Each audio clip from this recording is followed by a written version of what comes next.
A year ago, Britain voted for change. After 14 years of Conservative rule marred by chaos, scandal, austerity and Brexit blunders, Keir Starmer's Labour Party stormed into Downing Street with promises of competence, stability and hope. But fast forward 12 months, and the dream is beginning to crack. From economic turbulence to internal party dissent, from broken housing promises to brutal welfare reforms, Labour's first year has been anything but smooth.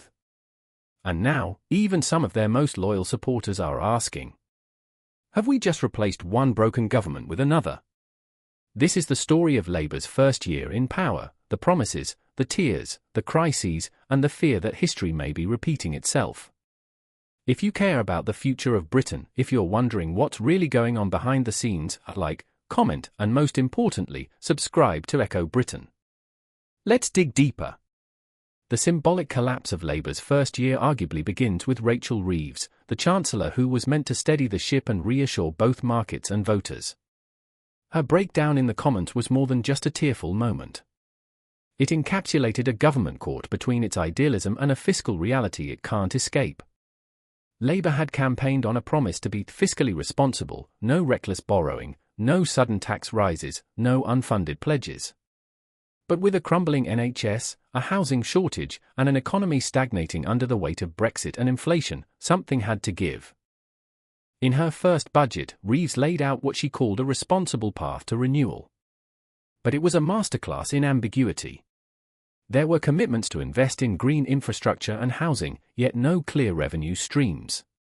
She insisted taxes wouldn't rise, while quietly expanding stealth levies and freezing thresholds. The markets noticed. Bond yields rose. The pound dipped.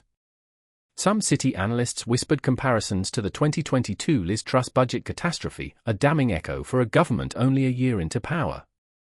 For Reeves, the pressure was immense.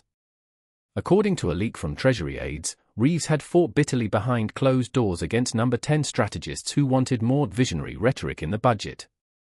But Reeves, trained as a Bank of England economist, insisted that clarity and restraint would serve them better.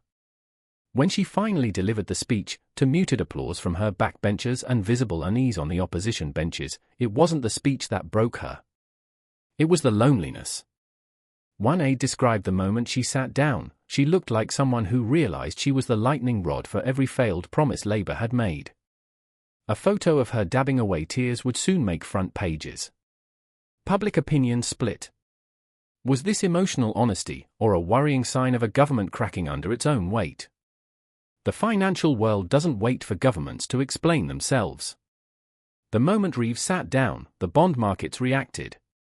Gilts, UK government bonds, saw their biggest sell-off since the 2022 Truss-courting budget.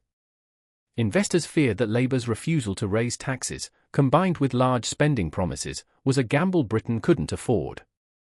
The government tried to calm nerves. Reeves went on a charm offensive in the city, holding private briefings with hedge funds, pension groups, and institutional investors. But the damage was done. The IMF issued a statement urging the UK to clarify its fiscal direction. The pound slipped further. Moody's hinted at a potential review of the UK's credit outlook. What stung most for Labour was the comparison. Truss had been mocked for her economic recklessness. But now Reeves, who'd built her career on being safe hands, was being painted with the same brush. And within days, Keir Starmer was facing questions from his own MPs. Did we promise too much?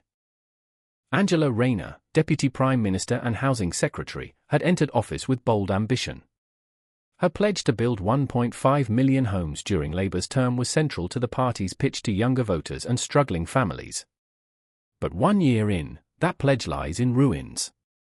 Planning reforms, promised to be swift and sweeping, are mired in legal reviews and local opposition.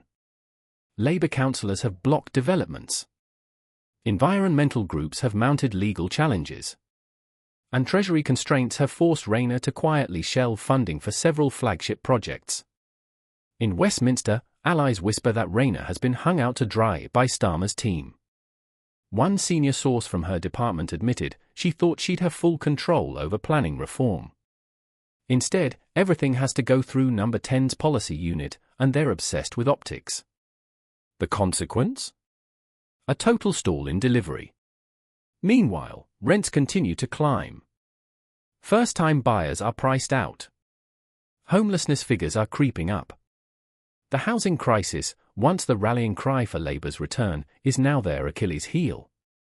In a move meant to demonstrate fairness in taxation, Rachel Reeves introduced a targeted change to inheritance tax rules, closing loopholes she said the rich used to shelter assets. Among these was a clampdown on agricultural exemptions. But almost immediately, wealthy landowners and legal advisors found new methods, most notably, using junior ISAs to transfer wealth tax-free. The Treasury had underestimated just how quickly the wealthy adapt. Within weeks, the policy had become a joke among tax advisors. The revenue raised? Far below forecast. The political cost? Substantial. The Sun branded it a Reeves blunder. The Telegraph mocked Labour for punishing small farmers while letting billionaires slip through. And among Labour's core voters, especially in the Red Wall, it confirmed a growing suspicion: this government talks tough, but it's the same old story. The rich find a way. Everyone else pays. One of the most brutal flashpoints of Labour's first year came with the passage of their welfare reform bill.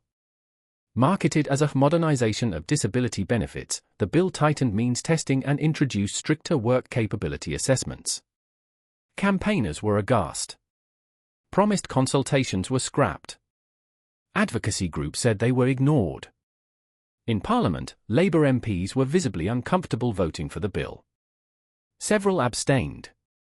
One, speaking anonymously, told a reporter, "I didn't come into politics to vote for Tory-like cruelty."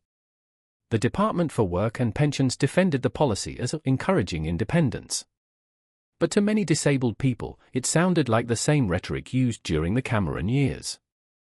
Protests erupted in Manchester, Birmingham, and Glasgow. TV interviews with affected families showed the emotional toll. And on social media, the backlash exploded.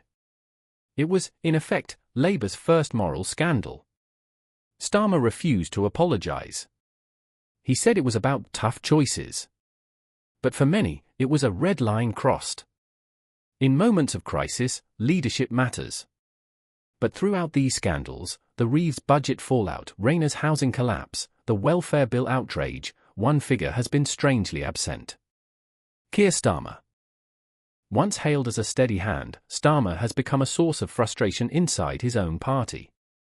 He rarely speaks off script. He avoids interviews unless they're pre-arranged.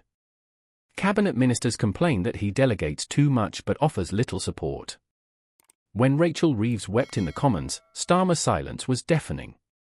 When the housing crisis escalated, he left Rayner to fend for herself. Even on Brexit, where public opinion is shifting, he refuses to engage, sticking rigidly to a no-rejoin line that pleases no one. Columnists have begun to use phrases like leadership by absence and ghost of Downing Street. Inside Labour HQ, there's talk of a strategy reset. But some MPs aren't waiting. One backbencher told The Guardian, "If we go into the next election like this, we'll lose our majority." In May, during a late-night LBC phone-in, backbench MP Tom Harwood did something no Labour frontbencher dared. He said it out loud: "Brexit was a disaster. We should have had a second referendum." The clip went viral. Thousands of comments flooded social media. Pro-EU campaigners cheered. But inside Labour, panic spread. Keir Starmer swiftly distanced himself. That is not the party's position, he insisted. But the damage was done. Younger voters, especially in London, Manchester, and university towns, began demanding more. "Why won't Labour at least rejoin the single market?" was a common refrain. At the same time, Leave voters saw Harwood's comment as proof Labour was still the party of Remain at heart. In trying to keep everyone happy, Labour had pleased no one. And the Brexit question, far from being settled, was roaring back into the national conversation. After a year in power, Labour stands at a crossroads. The honeymoon is over. The promises are now policies, and policies bring consequences. From broken housing pledges to brutal welfare cuts, from economic missteps to leadership silence, the question is no longer whether Labour can govern. It's whether they can survive their own contradictions. 1 year down. 4 to go. And already, the cracks are widening. Subscribe to Echo Britain for in-depth analysis, real stories, and the truth behind the headlines. Let's keep asking the hard questions.